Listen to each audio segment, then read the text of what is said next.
Bien, primero, devoción a la Virgen Santísima, ¿no? Jesús vino a nosotros por María y quiere que vayamos a Él por ella, ¿no? Y en este sentido, para que no quede una cosa así, bueno, consagrarse a la Virgen, según lo de San Luis María, como no, tenemos en la página de Voz Católica, tenemos ahí todo el material ofrecido, pero tenemos esta herramienta, ¿no? Un católico hoy en día que no reza el rosario todos los días, para mí, humildemente, digo, yo no soy nadie, para mí su fe está en peligro, su vida espiritual está en peligro. Si no llega ni siquiera a darle 20, 25 minutos, que también pueden ser, incluso, bueno, voy al trabajo, mientras voy conduciendo, rezo un misterio, bueno, después digo, a veces no hay tiempo, puede ser que alguien no tenga tiempo, pero ese tiempo todo el mundo lo tiene. Sor Lucía se preguntaba, ¿no? ¿Por qué el rosario? La Virgen nos pidió el rosario diario en Fátima. O sea, tenemos la aparición de Fátima, una cosa impresionante. ¿Por qué el rosario? Es decir, la misa es más importante, claro, la liturgia, incluso la liturgia de las horas. Y ella decía, sí, pasa que, me parece a mí, decía ella, y obviamente con toda la autoridad que ella tiene, y recibo el mensaje de la Virgen, que no todos pueden ir a misa todos los días. No todos tienen ese tiempo o el lugar donde están. No todos pueden hacer la liturgia de las horas. Es un poco complicado conocer los salmos, ¿no? Pero sí, todos pueden hacer el rosario todos los días, ¿sí? Entonces, primero que nada, la Santísima Virgen y el rosario en lo concreto, ¿no? Y San Luis María decía, el que reza el rosario diariamente no cae en herejía, ¿sí? No cae en herejía, al menos en herejía formal. Uno puede equivocarse en algo sin darse cuenta, porque no es pecado en principio. El problema es cuando me doy cuenta y sigo, porque mi amor propio... Eso en primer lugar. Después, en segundo lugar, me parece que bueno, yo recomendaría mucho que se hagan ejercicios espirituales, que dicho sea de paso, la Virgen lo asistió a San Ignacio a escribir los ejercicios, lo asistió de una manera grandeza. Cuando entra a la Santa Cueva aquí en Manresa está escrito en mármol, ¿no? Y después en el retablo está San Ignacio mirando así, como si la Virgen estuviera dictando. No fue dictado, pero sí fue una... Bueno, entonces... Sí, los ejercicios que los ofrecemos por internet, ¿cierto? Ahora en cada cuaresma empezamos una tanda nueva todos los años, se repite en julio, se repite en noviembre, pero quien quiera hacerlo en cualquier otra fecha está en la página, todo gratuito, con sacerdotes que responden consultas. Obviamente que recomendaría vivamente eso, ¿no? Después, también la Santa Misa, ¿no? No solamente la misa dominical, sino entender lo que es la misa. O sea, la misa es una cosa impresionante y se ha banalizado terriblemente. Yo no sería sacerdote si por un lado no me hubiera llegado a mis manos a los 14 años un libro que se llama El tesoro escondido de la Santa Misa de San Eduardo de Porto Mauricio, donde ahí me enseñó el santo que la misa es un sacrificio, no una fiesta. Es la perpetuación, la actualización, la memoria, pero memoria que se revive del sacrificio de la cruz en el altar.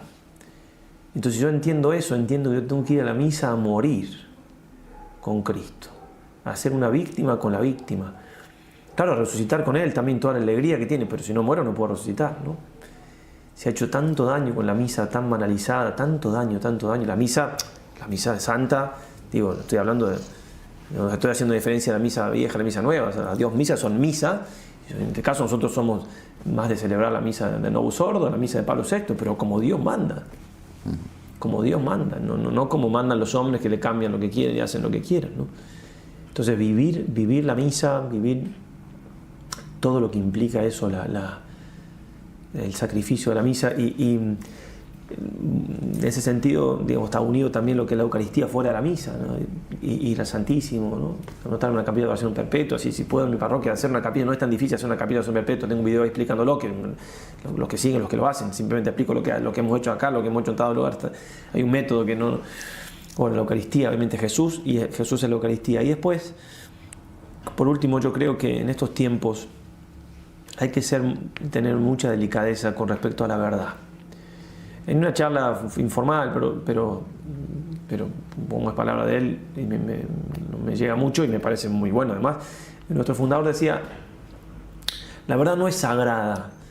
O sea, Jesucristo sí, pero la verdad en cuanto a concepto o en cuanto... Pero está tan cerca de lo sagrado que es muy peligroso que uno, si no le tiene un cariño especial, si no la cuida, si la manosea, no termine haciendo lo mismo con lo sagrado, ¿no? Hay que tener mucho cuidado con la verdad, qué pensamos, qué leemos, qué vemos. En este sentido, entonces, claro, no digo que sí o sí todos tengan que leer la Suma, aunque es el teólogo de Santo Tomás, digo, se tiene mucho miedo, pero uno puede ser tomista sin conocer a Santo Tomás directamente, ¿no? Porque no tengo tiempo, es el realismo, ¿no? Lo que es la realidad, lo que es la verdad, de qué parte de la realidad. En el sentido de cuidar mucho, ¿no? Mucho lo que es, ¿no? lo que uno lee, porque se va colando por ahí, ¿no? A veces, a mí me quedó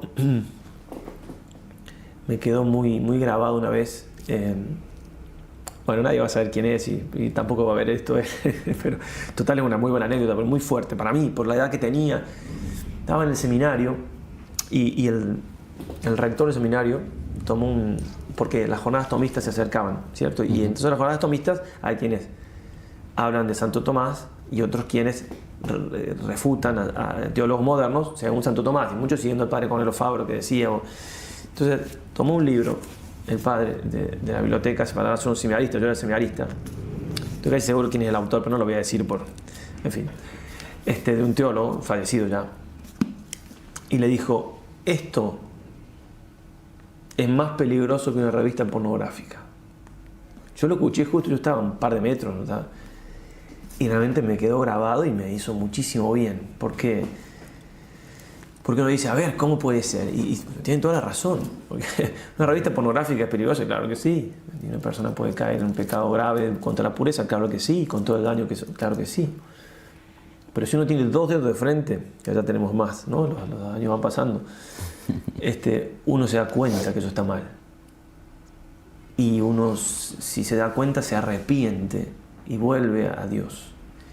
En vez de un libro de un teólogo católico, que no es católico y no es teólogo tampoco, si uno no lo discierne, va a caer en una cosa mucho más grave, porque va a caer en el error. Hoy en día parece que el error no tiene, en la falsedad, y va a ser difícil que vuelva de ahí, porque eso va minando de a poquito, no la carne, sino el espíritu, el alma, y finalmente me quita la fe. Por eso Santo Tomás lo dice, el pecado más grave es contra la fe, porque la fe es lo que yo cometo un pecado grave, es grave con todo lo que eso implica, y si no me confieso o no hago un acto de contrición perfecta me puedo condenar, y es crucificar al Señor cuando me lo cometo. Ok, todo eso es gravísimo, pero si yo no pierdo la fe, ese pecado grave contra la carne, por ejemplo, me deja la fe muerta, pero la fe, en fin, con la cual yo puedo volver a Dios y confesarle. Si yo pierdo la fe, corto todo con Dios. Además de que hago un pecado grave, corté mi regreso. Entonces a mí me parece que hay un poco de hipocresía en ese sentido, porque nos escandalizamos de los pecados contra la carne, que está bien en el sentido de que, repito, todo lo que dije son pecados graves y todo, y si es una cosa, un abuso, con una razón, pero bueno, por no estar exacerbado, porque hay inventos de cosas que no son. Pues. Y por otro lado dice, bueno, si esto está grave, ¿por qué se puede decir tanta mentira desde el púlpito, donde sea, de escribir libros, y nadie dice nada? ¿Por qué? Si eso es más terrible que lo otro de algún punto de vista. No estoy diciendo incluso, no vamos a entrar en todo el tema de las víctimas, todo un tema muy difícil, pero se entiende la idea, ¿cierto? Sí. Sobre todo me quiero quedar no en el tema de abuso, sino el tema del pecado contra la carne, ¿no es cierto? Que es una cosa muy grave, que hay que evitar, como la peste, que hay que morir antes de, pero lo otro es más grave todavía. No me puedo poner a leer cualquier libro, nuestra inteligencia es débil. O sea, por un lado es una gran cosa que Dios nos dio, pero después el pecado original, puedo yo confundirme, digamos, y decir, no, este libro... Y se me pueden minar las verdades que tengo, explotar y quedar yo con el error. Y el error, decía un autor, Bertolt Brecht, creo que era, ahora se me mezcla, pero decía, si uno ama la verdad, para poder tener un termómetro de que realmente la ama, tiene que ver si odia el error. Porque a la misma medida que amo la verdad, tengo que odiar el error. Si no, me puedo creer que amo la verdad, pero si no odio el error, me creo, pero no la amo. Y si odio el error, tengo que combatirlo, porque lo que se odia se combate. Si no, ¿qué odio es? El combatir el error, no al que erra, el error.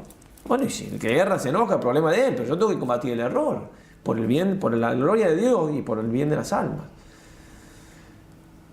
Así que eso me parece. ¿Sí? La Virgen, los ejercicios, la Eucaristía, misa, la oración y la verdad. cuidar la verdad, Santo Tomás, el magisterio perenne de la Iglesia, ¿no? De siempre, el catecismo.